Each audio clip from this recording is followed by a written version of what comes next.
All right, ladies and gentlemen, it is time. It is that time of the year. We in the Warcraft scene are being supported by Blizzard with updates mostly twice a year, and those updates come every 6 months, more or less. It is soon time that a PTR will hit us, most likely, as we are approaching that time of the year. The last patch hit us in January, and the last PTR hit us in December. So I think it's time as a community to gather our thoughts and write down what we think about the balance of this game in terms of fairness, in terms of creativity, what we're missing, what we think is too strong, of course, as well, what's oppressive, what's frustrating. Gather that all so Blizzard can pick whatever they like best. So me and Remo will provide these videos. I have to say that my view on things is vastly different from Remo's, but while we're on this patch note thingy, 6 months is too long for a patch, Blizzard. It is too long.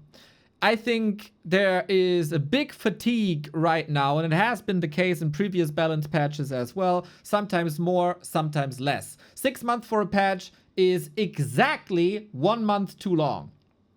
So Blizzard, if you have the capacity, 1 month less would be amazing. Thank you. So, Undead on elite level. Oh, this is getting divisive, and a lot of people will, of course, target this as the #1 thing to address, because the Undeads are winning a lot of tournaments in the ELO ranking. 1-0 and Happy are dominating the level of playing field. Nobody really comes close. It has become really rare that the Undeads are losing any series. And you can say, yeah, take Happy out, he's the anomaly, but then there's still 1-0, right? This discussion goes in circles, but it's undeniable that Undead is performing really, really, really good on the highest level of Warcraft 3 that we have in the scene. And every single build is a ghoul build. You can play the ghoul build with quite some variety. You can tech, you can be aggressive, you can creep, you can expand, you can do everything. And it has been pushed to a limit where you can do everything at any given time. Especially with expansions, in some matchups, you see expansions on tier 1, you see expansions on tier 2, you see expansions on tier 3, whenever. Ghouls with normal damage type and high mobility, plus either movement speed buff via Unholy Aura or movement speed nerf of the opponent via Nova or Frost Armor, have crazy mobility, high map presence, good creep speed, good damage to buildings, good damage to heroes with normal damage type. With that early game, plus skeletons that goes into the same vein as ghouls, Undeads always get the necessary levels whenever they need them and convert the early advantage into a tier 3 where they are the strongest, oftentimes with frenzy timings, destroyer timings, whatever. High level heroes, of course, Coil Nova, game over, you know it. That has been the case for a long time, and I think it's too much. And then this is the question, how do you address it? Do you address it via heroes? Do you address it via units? I think we experimented with ghoul nerfs, and people didn't like this. Undead heroes also have been nerfed quite a bit. You can say nerf statues, they provide a lot, but that changes only the mid and late game, but not the early game, which to me is the essential problem right now. So I personally, my observation, and people can say this is wrong and people can say there's different reasons or it's just one of the reasons, but I think we have to talk about regeneration, especially of ghouls on Blight. The ghoul here is displayed as an ice hockey player because that's what you do. You have a group of ghouls. They are, of course, the great fighters that I just explained, but they're also responsible for the lumber income, so there are always some ghouls in the main. If your ghouls on the fields are getting hurt, you send them home, you let them regen on Blight with 2 HP per second, and then you bring them back to the battlefield, and you have this rotation the entire time. In comparison, a footman is regenerating for 0.25 HP per second. So this is an extraordinary regen that you get. You can argue, well, but outside of Blight, ghouls don't have regen. Well, that's only partially true, as you do have an undead Unholy Aura going on most of the time. And since one of the recent patches you have the Ritual Dagger, which gives you 5.4 HP per second, and if you add that, that is 7 HP per second, and that makes it so that a ghoul basically heals from 0 to 100 in 40 seconds. This is crazy, boy. That's nuts, man. I do like that there is a skill expression in you do send the ghoul back, and it is work to send them back, pull them, right? That's something you have to do. That's extra clicks, that's extra attention. But it is, in my opinion, a bit too much, and it is a bit too fast. Everybody also knows that the undead base is hard to conquer and basically unconquerable. The lumber economy is basically untargetable, and also acolytes with their buffed speed in a patch previously are very, very hard to kill. So I think nerf blight regeneration for ghouls and acolytes is a good thing. I wouldn't say no to a movement speed for acolytes, but just barely. But yeah, to me, the core problem is the ghoul uptime on the map. The DK or Lich can go harass, the ghoul creep, they are hurt, you send them back, couple of seconds later they're in fighting shape again. Huge issue to me, because no other race has this uptime, has the timings, and can basically do in the early game whatever they want.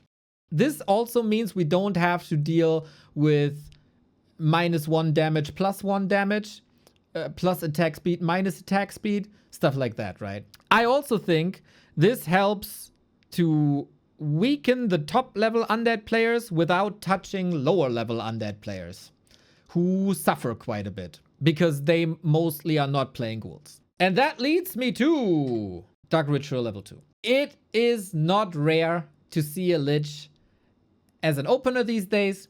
It is a reliable range opener, which is always good. Chip damage, you know, Nova is one of the best spells in the game. It has great burst, great AoE. Lich itself is fragile, but it's rarely contested, as you can slow down your opponent. You can nuke him and threaten him away, and it is supported by ghouls and skeletons, who then add to that damage. The issue would be mana, because you have to support that Nova, right? As every other hero has to support their spells. We have Dark Ritual, and that is a lot of mana that you get back. So on level 1, I think it's all right. You get like half a Nova from a skeleton, or basically a Nova from a ghoul if they are full HP. With Dark Ritual level 2, this intensifies big time. You basically get a Nova for 1 skeleton, and you always have skeletons because skeletons are so freaking good. This is too much, man. I don't really hate the Dark Ritual level 1. From level 2 on, it's just ridiculous. And there's another little bit of an issue. Because this level 4 is such a power spike on a Lich from a player who constantly uses Dark Ritual, level 4 is usually not a power spike in the development of a game for a player. You get your level 3, you get your level 5, and that is big power spikes. The level 2 on your secondary spell is like nice to have deluxe edition. For Lich, it's essential. So your power spike is hitting when the enemy doesn't have a power spike near. So there's of course a big gap then between the power, and that just intensifies the dominance that you got from the early game, allows to transition in everything you want to do in the late game. And this is why I think Dark Ritual 2 and 3 are a problem. You can tackle the conversion rate, you can make this mana regen over time. Whatever you do, you gotta do it, because we have now seen a 70,000 damage Lich recently. That is not normal. It is more common to see a 30,000 damage Lich in the span of the game. And when we hit these numbers, the alarm bells should ring. I also hate shades. I say this a couple of times in my casts already. Shades are an invisible unit that scout your opponent, that you get on tier 2. Undead already have wonderful scouting tools, and in the past couple of years, I think it has become more and more known that knowledge is power, and people are better in processing the information to punish their opponents harder. So if you scout well and you have good scouting tools that don't cost you a lot of opportunity, that's great. And I think it's just a dumb unit the way it is. You get constant vision, you don't invest too much, it's infinite scouting in the late game. The unit itself is boring AF because it literally doesn't do anything. And for the opponent, it's so hard to catch, man. You can try to detect it with like a dust, but then you have to make sure that the enemy is right where it's at. And then you never know when the next shade is coming. It's dumb. So, and it gives you a huge advantage. You can assess the situation of the game at any given time with the shade. You can creepjack whenever you want. You know, stuff like this. I think it would be good to make the invisibility of the shade an ability. So when the shade comes out of the pit, it's visible. But then you can click on it and it turns invisible with a certain duration. What's the uptime of this? First of all, the invisibility is not infinite. So the enemy knows when you scouted him. I thought at first, maybe make shade a summon that expires would be great, because then you also take the infinite value out of it. But that can lead to a moment where the shade expires and the enemy doesn't know that he scouted you. No, that you scouted him. Maybe that's not great. Maybe it should be an ability. It's a little bit of an extra step. It could reset so the shade itself has longer use case, and it's a skill expression to move the shade away from when the shade becomes visible so the opponent doesn't know. I think that's maybe an interesting take. Ideally, you do something way more crazy with the shades. But yeah, a fun idea would be, like, we have no fear in Warcraft, right? Basically, the opposite of a taunt where the units run away. That's in almost every other game. If the shade becomes visible, it's like a boo of a ghost. I don't know, dude. It's just a stupid idea in my head. But those are the things that I would do to attack power levels of Undead on the pro level. We also have to talk about the level below that, because Undead is a race that has a lot of tools to deal with situations. Undead also is the race where it takes the biggest amount of work and the biggest skills to use the right tool at the right moment. And that is incredibly hard to make work. This is a distribution on people on the ladder. You can see in the bottom part of that table, Undead, like at the bottom level of War 3 champions, the race distribution is fairly even. Orc is a bit favored. I would say Fastia Headhunter is a very nice build to get started. And it's also, I think, the grubby factor. That he is, of course, the biggest star in Warcraft in the Western scene. So a lot of people want to be like grubby and pick Orc. That is my explanation to why the Orc numbers in general are higher.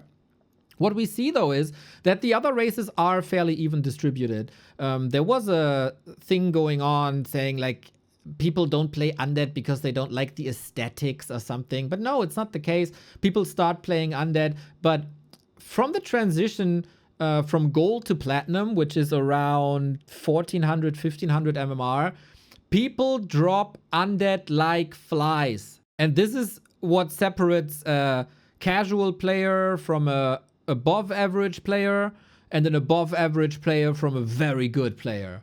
Reaching these levels is apparently so hard for Undeads. And I think this is exactly the border between Fiend builds being viable and Fiend builds not being viable. I think there is a recipe for a beginner build, and it's fairly simple. You want a range hero because it's easier to keep them alive than a melee hero, and targeting is easier too. You ideally want a tanky summon with you, like Water Elemental, for example, that can help you creeping, that the enemy has to deal with, so the damage is distributed towards that summon. And ideally, you also want ranged units, like Fastia Headhunter is the prime example.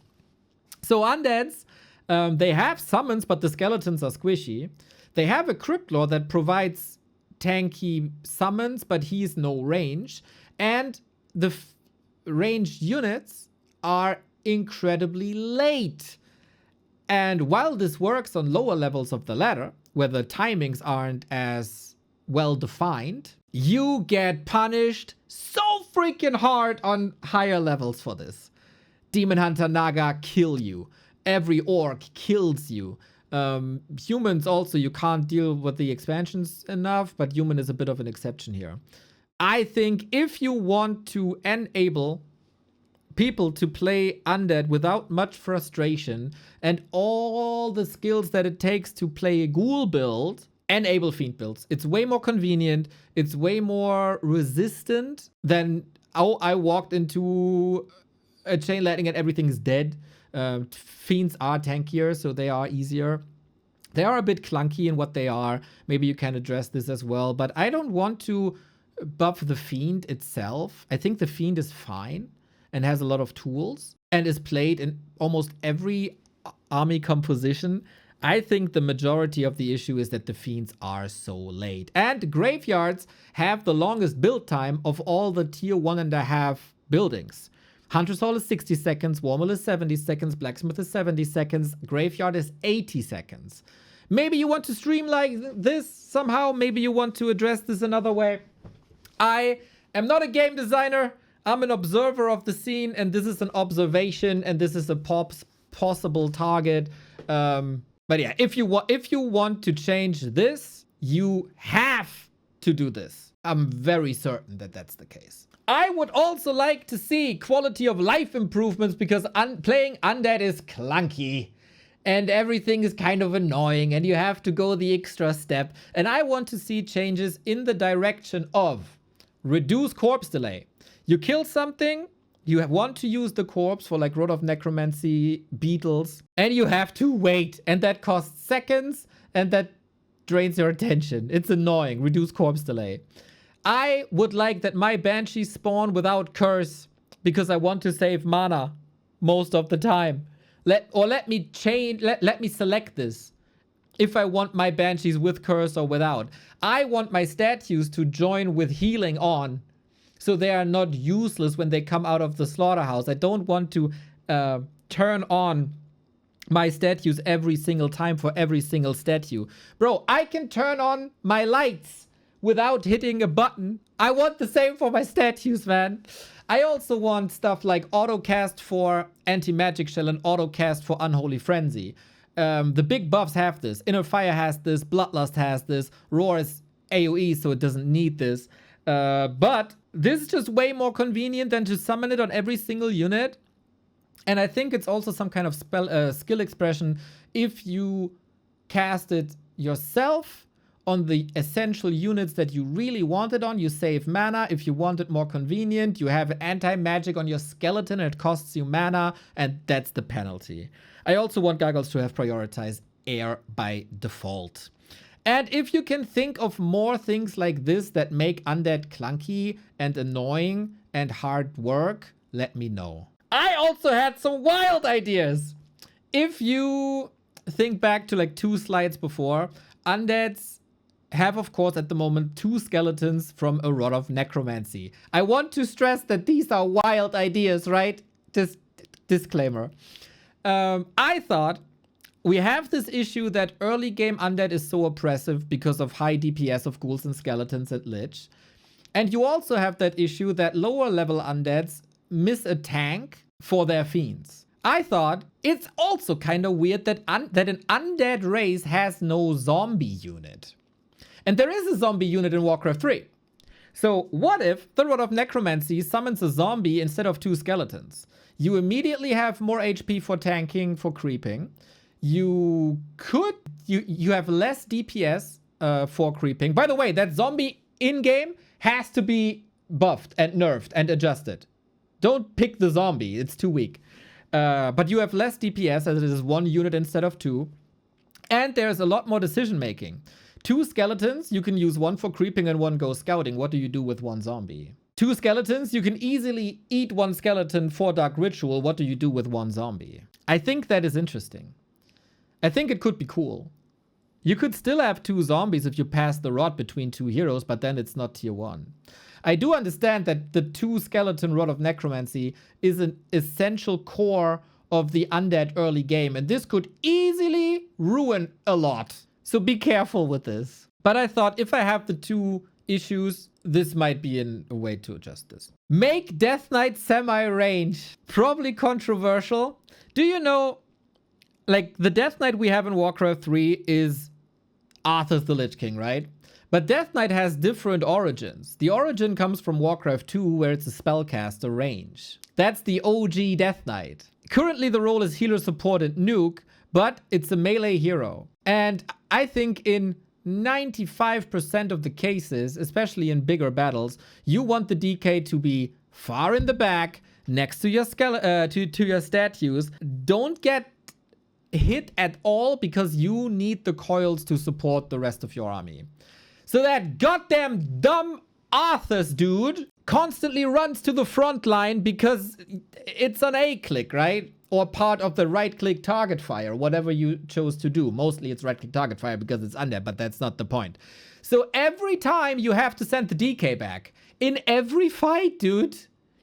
That's so annoying. And that is also, I think that's a huge turnoff for mid-tier players, lower-tier players. It's so easy to get punished for an exposed DK. The DK is far forward, you get punished, your healer dies, you die. So maybe make a rage again. Make it the OG Death Knight again. Is there a big downside to it? I don't know. Maybe. You probably have to adjust his tankiness then, as he is the second row. I don't want like Archmage range, but maybe like a Huntress range. Second row, you know? I don't know. Those are the only wild ideas here, by the way. It's just because I'm dealing more with undead than anything. Night Elf. Let me take a little minute here. That was a long monologue.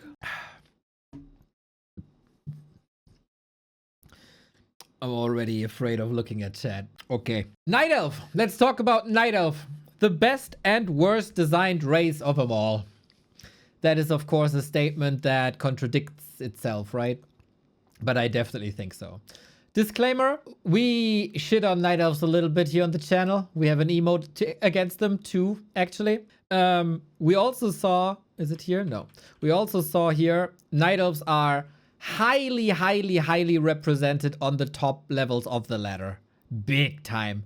38%, 37%, 30% from Adept to Grandmaster. There's got to be something to it.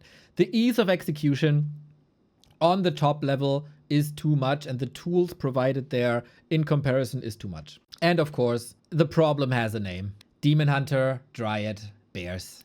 This is nothing new. This is in the game for 24 years.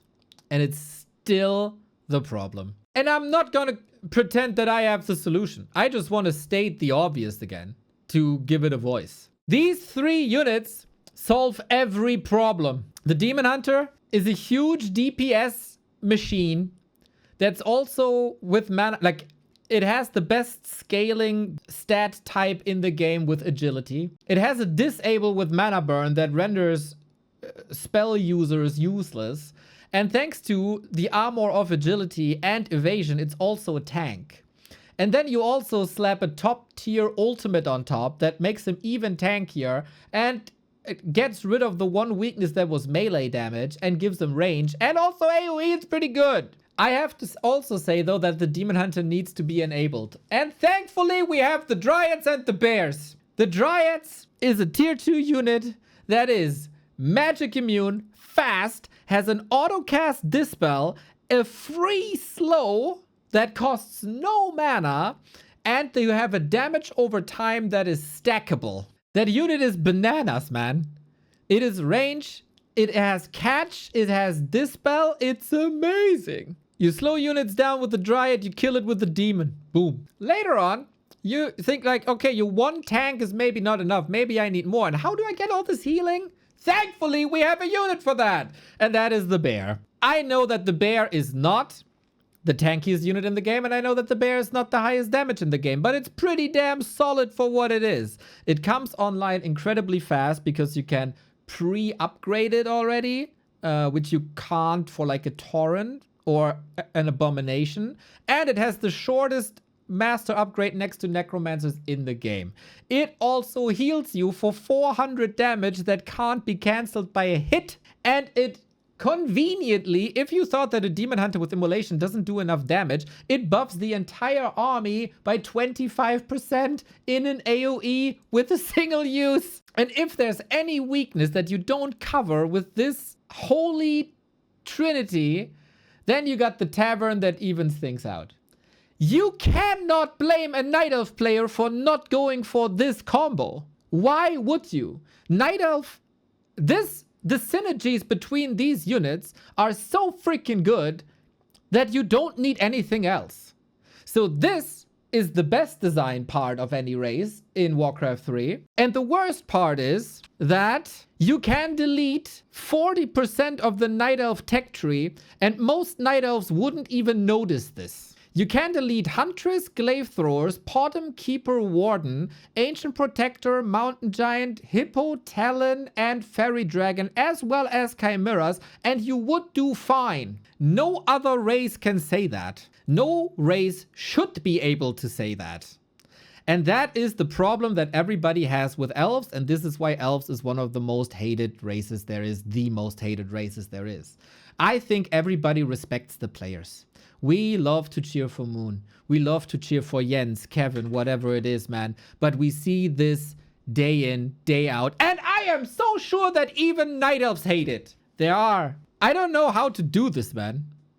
Oh, I kind of forgot to show you the thingies here. Why is this another problem? Because the solutions that you also have are outshined. Mass Dryads is a better anti-caster than Fairy Dragons ever could be. You don't need Fairy Fire of a Talon to diminish the armor of an enemy unit if the unit cannot escape because of slow.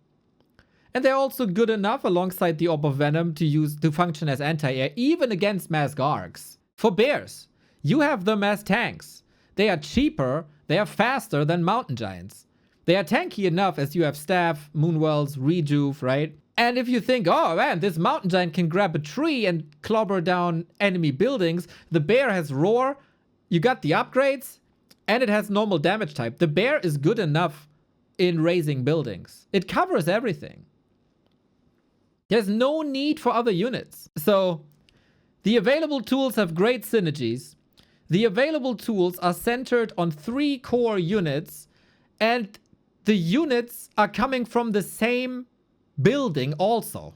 So you don't even need 2 different buildings.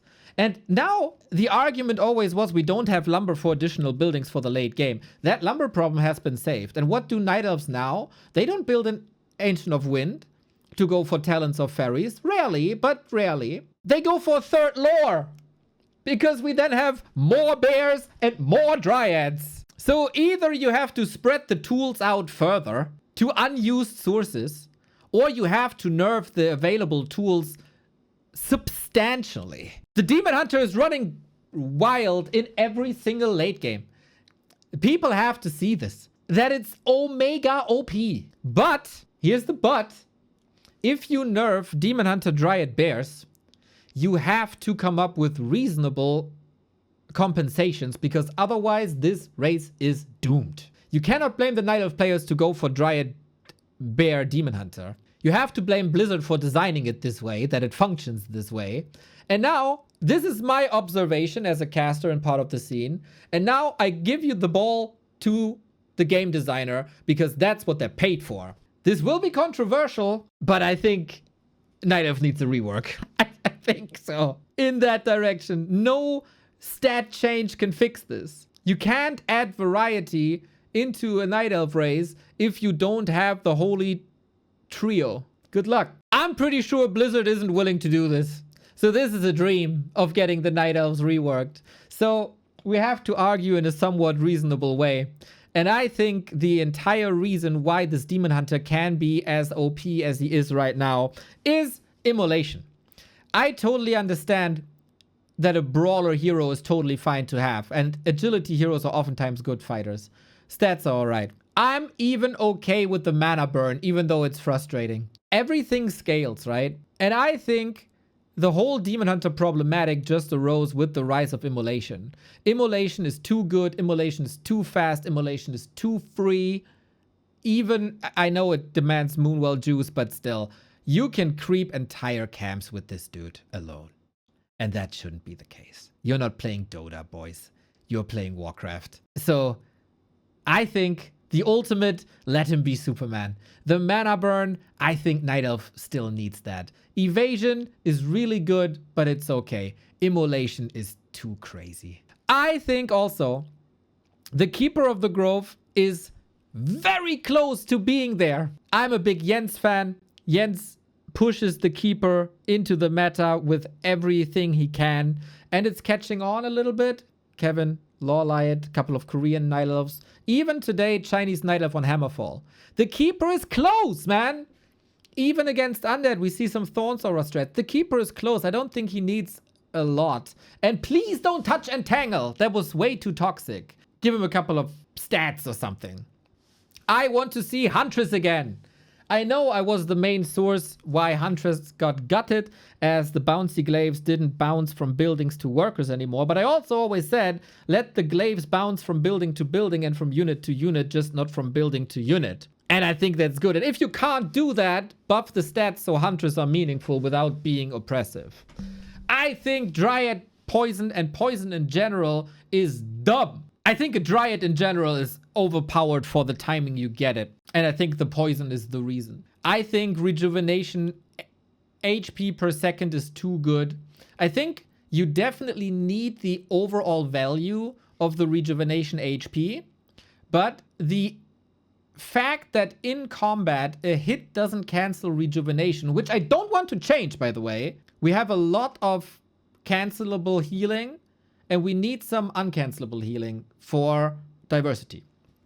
I think you have to reduce rejuvenation HP. I want to see fairy dragons. I want to see initiate talents. I want to see the laser show with the fairy dragons go off in enemy casters. I want to see talents with focus fire builds with their fairy fire working, because that is fun. So if you don't rework this entire thing, do stuff in that regard. And if you want to know specifics, talk to Lawlight and talk to Jens. They know. They are trying to push Night Elf forward with diversity instead of the classic Holy Trinity. Talk to them. They're available. I can give you their Discord. Humans. I know that humans are struggling on elite level. And there's a solid reason for that. I also want to say I don't want to touch human much. The category is titled, Your Nerfs Are My Buffs. I think human in general is great. It has great representation from bottom level to top level. It has in general a good design where every unit has its clear defined purpose, where no unit is useless and nothing is really doubled, except maybe tank barrage and gyro flak cannon. I think everything has great synergies as well. You can come up with very cool combination of human units and make them work, and we see that pretty much every single day in competition. I think the only thing human needs is a little bit of damage. And there's 3 things that changed this, that the humans need this, and that was a water elemental nerf, a rifle nerf, and a heavy armor buff against the piercing damage of water elemental and rifle. So there's 2 ways to do this: buff water elemental or buff rifles. I think don't buff the water elemental because there's a classic human play of Archmage racing to level 3, summon water elemental in enemy base, kill tier 2 building, or burrow, or whatever. I think that is boring and stupid, and we don't want to promote this. I want to see units fight, and I can definitely agree. No, I have to admit that I didn't see the impact of attack speed changes in the last patch at all. This was a value that was changed that was not changed much before, and it had bigger impact than it needed to be. I wouldn't mind a rifle revert. And I think all other issues that human has are solved by nerfs to other races, like Lich, ghouls, like a rampant demon hunter that goes berserk with a little less redo and a little less slow on Dryads, boom, finished. Then there might be other issues with new fairy dragons or whatever, but that's for the future then. I think human in general is fine, except damage. Except first hero diversity. Man, we had some cool openers in the past for human. New, fresh ways to play the race. Pally rifles, Dark Ranger, Firelord openings, lots of stuff with Blood Mage second, and it's all been gutted. It's gone or crippled. We might see a little bit of Blood Mage second still, but everything else has been gutted. Para Rifle, of course, needed a change. I think it needs a bit of a schmack again. I think Dark Ranger and Blood Mage suffer from the fact that the leash range of their life drain and their siphon mana have been addressed. And I think the leash is too short now, so counterplay is too easy. And I would love to see humans with more first hero diversity. The Infi plays were amazing. We had so much fun with Dark Ranger Lady and Soul Apeman. This would be so cool for human to have this back. Orc! Orc is weird, dude. We have a lot of orcs. Again, it's a relatively simple to enter race with Farseer Headhunter, and also I think the recent changes to mirror image enabled people to express a style of orc with a Blade Master without having to rely on insane timings as in the past. That is great. That's great. It's a little bit of the rise of orcs, and this is what we wanted the entire time. It's amazing. We did some very, very good things with orc. I really like that they have good representation. I really like that they have good build diversity. They have different playstyles. You can be a hero focuser. You can be a base lamer. You can build, you can go into a Torrent style and revive the Torrent all the time. You can go into a Bloodlust style to go rah rah rah berserk. That is so cool. But we also have to accept the fact that if orcs get their tools together, and that was very noticeable in FFA and the timer mode games, where you couldn't attack your enemy for 11 minutes, orc has, by a landslide, the strongest late game. And I don't use this lightly, but I think it's unbeatable. I think orc ultra late game is unbeatable by any other race. In one-on-one, that stage is hard to reach because your opponent is, of course, against you. You have fragile tier 1, fragile early tier 2, late game. If you reach the late game, you might get lumber problems. That is an ongoing thing. So we don't see the effects of that too often, especially in the pro games, but on lower level, and that is still high ladder level, we see that more and more. So the higher you go in skill, the weaker the effect is, but it's still a problem. That because it is a problem, because it's such a cause of frustration. It's just not amplified by pros. The spammable mirror image is crazy. Mirror image is essentially not a scouting tool anymore, as it was by design. It's a summon. And every other summon has at least 20 seconds of a cooldown before you can summon it again. Mirror image is 5 seconds. And it keeps the Blade Master out of harm's way, which can be pretty nice as a unique trait, like against Entangle, for example. But if you think, oh, I'm in a bad spot, mirror image, I'm in a bad spot, mirror image, I'm in a bad spot, mirror image, that's too short, man. Mirror image cooldown is too short. Also, cool to see heal wards, but god damn it, it's so annoying to play against. It's not bad. Like, it's amazing that orcs, after suffering through tier 1 and suffering through tier 2, they finally get the in-fight sustain regeneration that the other races have the entire time, via priest, via statues, via rejuve. Then orc finally gets it, and tier 3 should be strong. But if there's a bunch of witch doctors and you can have 8 heal wards, that is for a normal being not cancelable anymore. And that it's too strong. Maybe you can introduce like a max, or I don't know, like a replenishing limit that, like, a Farseer can only summon 2 wolves, a witch doctor can only summon 1 heal ward. I don't know, dude. You're the game designer. Come up with solutions yourself. I also think that Tauren are pretty much uncontrollable. I know they're expensive, and I want them to be very powerful. But in combination with the instant revive and the endless revive that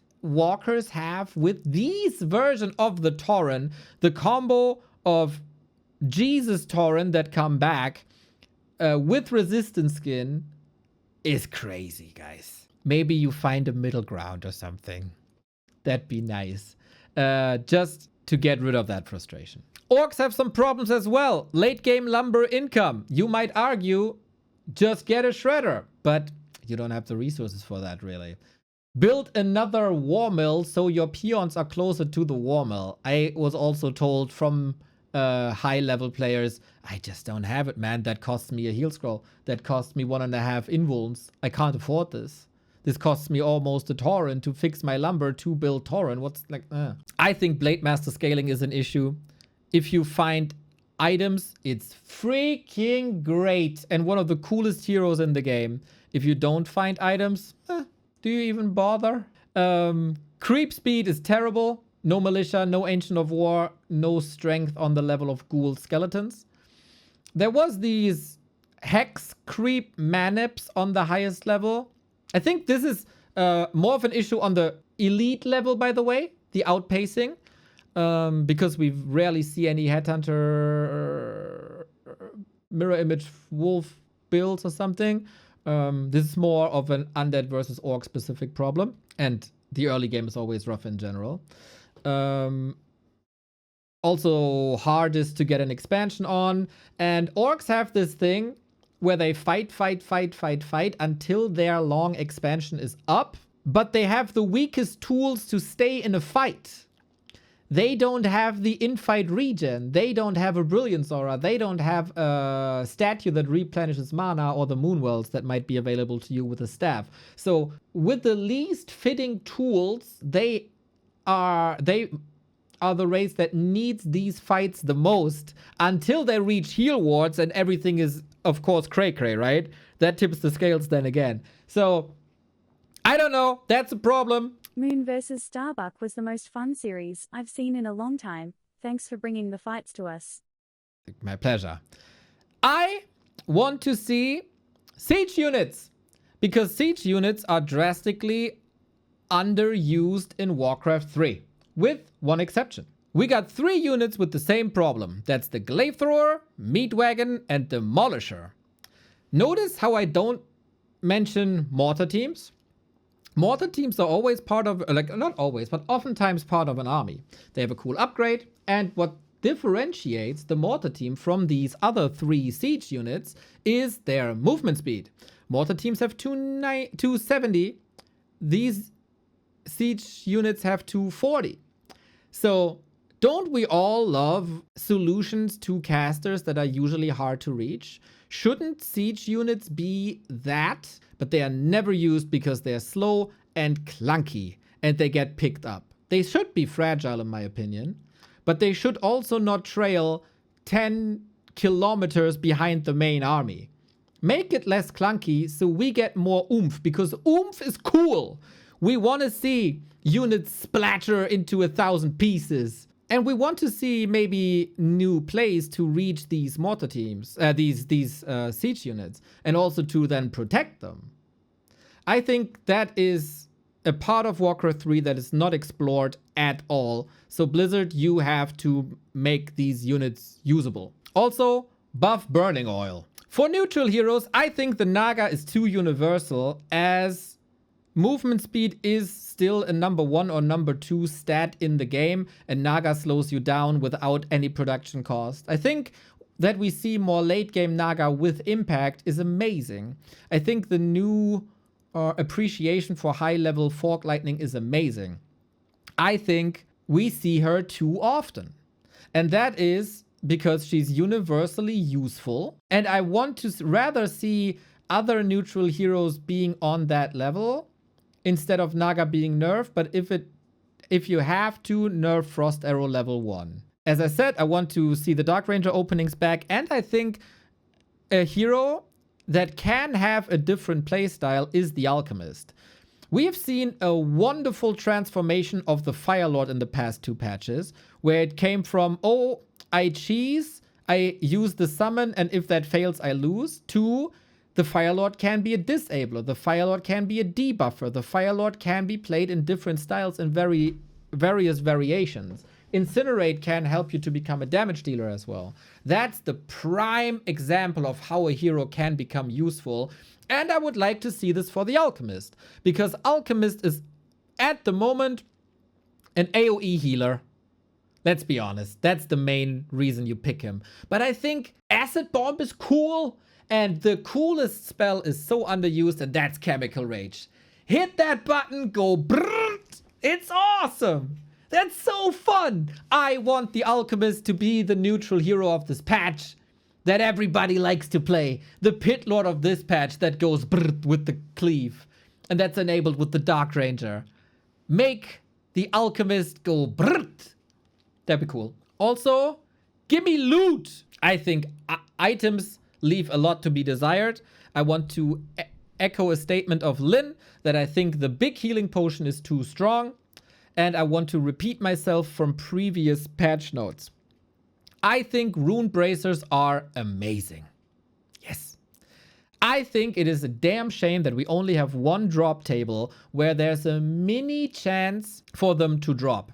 I want them in a way represented in a lower tier loot table that might help in the beginning already a little bit. It is still situational, and mini rune braces would probably oftentimes be sold, but I still think it'd be great to have them. I want to have a scroll of magic protection that works pretty much exactly like a scroll of protection for physical damage does, but for magic protection. So if you see, goddamn, my opponent is stacking Blizzard Flamestrike or Nova Impale Swarm, I want to have a tool against that that's not an alchemist. There's way too few things to do against this. And it doesn't have to be like super strong. And I don't think it should be an item that you always want. I think it should be somewhere between Scroll of Protection, which is, I guess, underused, and Scroll of Healing that's always used. I also want that a lot of spells are findable as consumables. We have Cyclone. We have Roar, etc., right? Why don't we have Curse, Spirit Link, Purge, Fairy Fire, Unholy Frenzy, Rejuvenation, and Bloodlust as items?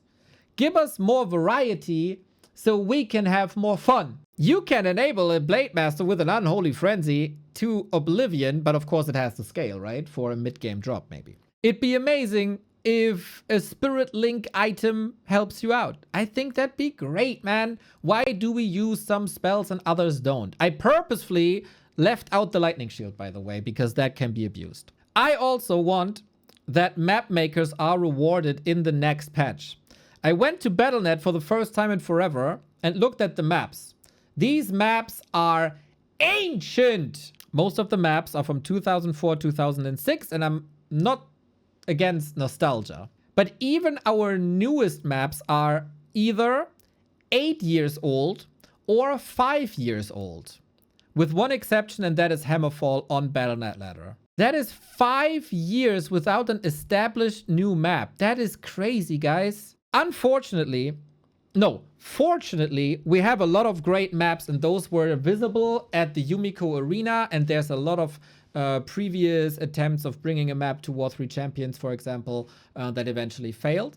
Unfortunately, Chinese tournament organizers are very reluctant to implement new maps, and this is a bit of a blame game where everybody gives the authority to another person, where tournament organizers say, it's the viewers want old maps, and then some other viewers say, we want new maps, and then the platform says, yeah, but then the players don't play it, and then the players say, yeah, we don't play it because we don't see them on the streams, and then it's not on the streams because it's not in the tournaments, and this all goes way around, and nobody introduces a new map. I think we have to be radical about this.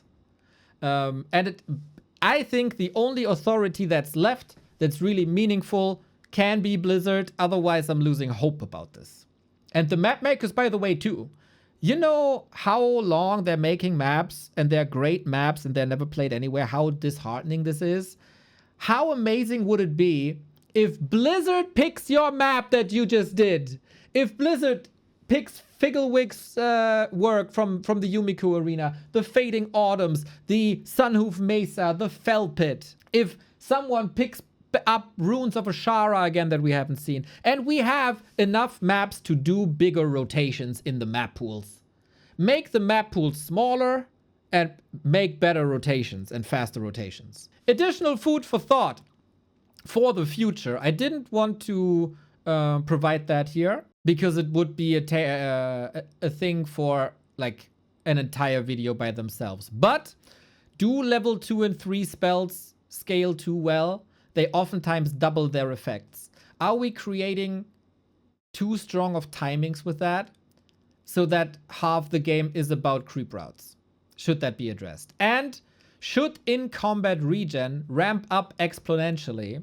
So in the beginning of, let's say, a rejuvenation, the healing is slow, and with every tick, you get more healing.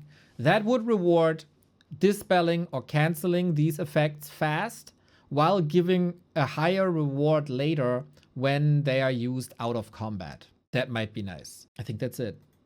Is that it? Yes, that's it. I'm done.